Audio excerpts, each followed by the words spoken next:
Should I talk? Okay. Testing. 1, 2, 3. Testing. We're live on Facebook. Here from Rocking Banana Studios. I think that's a good name. Rocking Banana Studios. You can turn that thing off now. This is sponsored by Parallel Arc Media. Banana. I swear.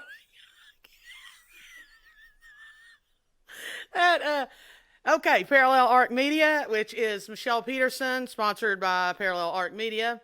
Parallel Arc Media is a full media company that I made up. I don't know if I'm going to be able to get through this. That rocking banana, just every time I look at it, cracks me up. Anyways, Parallel Arc Media is located, if you would like to send us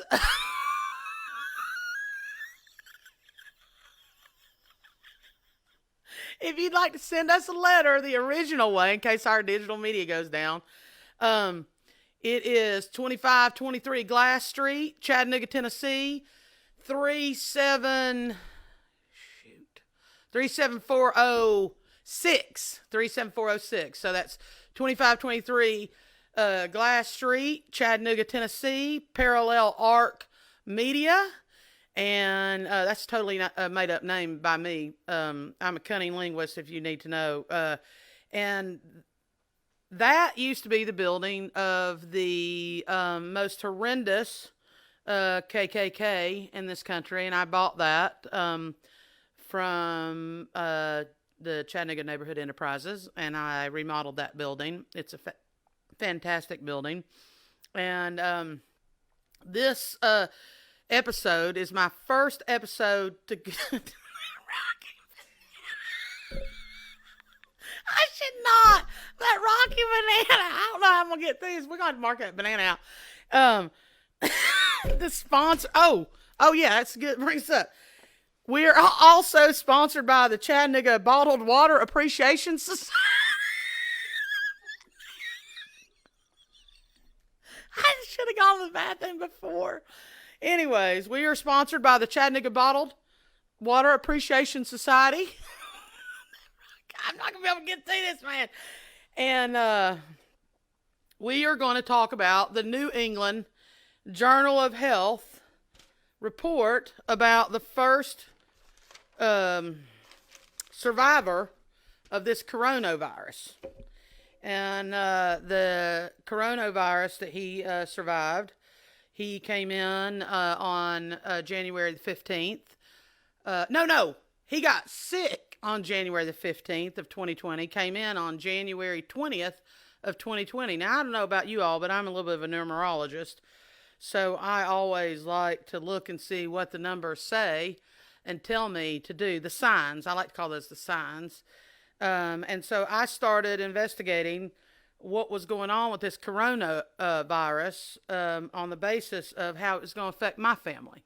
And I wanted you all to know how it might affect your family as we go through these times of unknown. And so in honor of Mark Zuckerberg, who sent me several emails this morning, I'm not going to lie, I have several accounts, and he told me, well, I don't know what he told me because I don't listen to that guy. But I did see his email come in my AOL account. I'm a big fan of AOL. I've been with them since 1994, whenever that Steve Case guy came along and told me I needed to join them, and I follow all the media guys. And my favorite media guy is a billionaire called John Malone, and most people don't know about this old boy, but he is a behaviorologist, and he started a media company a long time ago, and he is the most elusive billionaire in our country. But if you've made money off of him, you know who he is. And so at the end of the day, he has done well by his family by basically staying alive and also moving in corners where he, I'm a fan of his. I've always been a fan of him. I've written against him a little bit on some things, but he's been nice enough to help out a lot of people there in Denver, Colorado. We'll put this on Denver, Colorado at some point. Maybe he'll see this. But anyways, getting back to this Wuhan virus, aka coronavirus, aka hashtag super spreader. Because I have a theory, and I'm not a conspiracist theory. I don't believe in conspiracies. I don't believe in anything other than what my mama taught me, which is that you got to know the difference between what the Bible says, and you got to kind of get specific on what the Bible says sometimes. And the Bible says that the love of money is the root of all evil, and it's not the money that's the problem; it's the love of the money that's the problem. And so my hashtag millionaires, not billionaires. Everybody thinks that sometimes they call me crazy, but that's the anti-competitive, antitrust hashtag, if you need to know. And I had never explained that to somebody. I've been writing for the last 3 or 4 years about young people not being given a shot to be able to make their own money in this country. And they got to work for these institutions that are so sterile that, well, we're going to figure out how sterile they are if they're going to make it through this Wuhan virus. But this old boy went into this hospital on January the 20th, and the symptoms, let me tell you what they showed. Let me tell you what the New England Journal of Medicine said. The New England Journal of Medicine said that he came in with a mild cough and that he thought he had a fever. Now, they're going to tell you in the institutional terms. So days 1 through 4, he had a dry cough and subjective fever. Now, I don't know if you all know what subjective fever means, but that means he thought he had a fever. He didn't probably own a, well, hell, I don't know what you call, what's that called when you stick it in your mouth? Oh, he didn't own a thermometer because old boy's going back to visit his family in Wuhan. That's all the working poor class people. They blame the poor people for everything. And so he went back to Wuhan, and he spent 4 days over there because they don't care about poor people in China. And that's the gist of this. And so the bottom line is we do still. And hopefully we do. And so we're mechanizing what in essence is a response to this, should be called the Wuhan virus. But today, we're going to call it the coronavirus. It's a new virus. It's just basically what in essence is something that is going to cause, by day 3 and 4, this old boy had nausea and vomiting. And then he had the entire time, based on what these doctors saw, he had pretty decent vital signs, except his heart rate was up. Now, I don't know about you all, but his heart rate was about 110. If you've ever met me, I'm Shell Peterson. There's a doctor over there at the Chattanooga Heart Institute. I won't tell you who he is because I don't want him to pair up with me because people are going to call me crazy.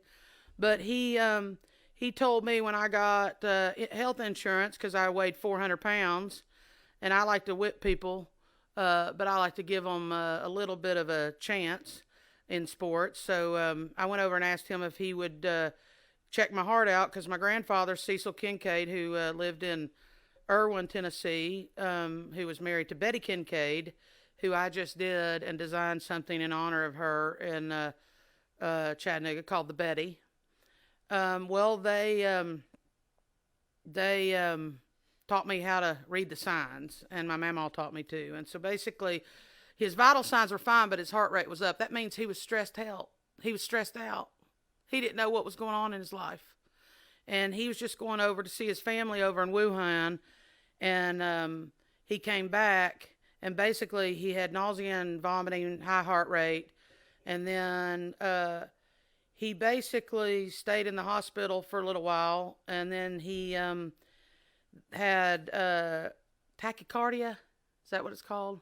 Where his heart was still beating. He just couldn't get calm, could he? And so the only way to really get calm in my family is to touch people and tell them they're going to be okay. You know, that's why we shake hands with people. That's why we say hey to people. And so I started shaking hands with my elbow today as I went out. But we're going to be all right. My mom called me last night, and she told me I needed to take off my text. Let me read to you exactly what my mother said to me so that everyone knows that she is my light in my life, and I always do what she said. And I imagine that old boy going to Wuhan up in Washington He was visiting his mother too. But basically, she said, Michelle, if you want to talk anymore, then call me. What do you want us to do other than what we are doing? Solutions, not paranoia. I said, Mommy, I have solutions. I'm not paranoid, Mommy. And she said, yes, you are. Read your own text.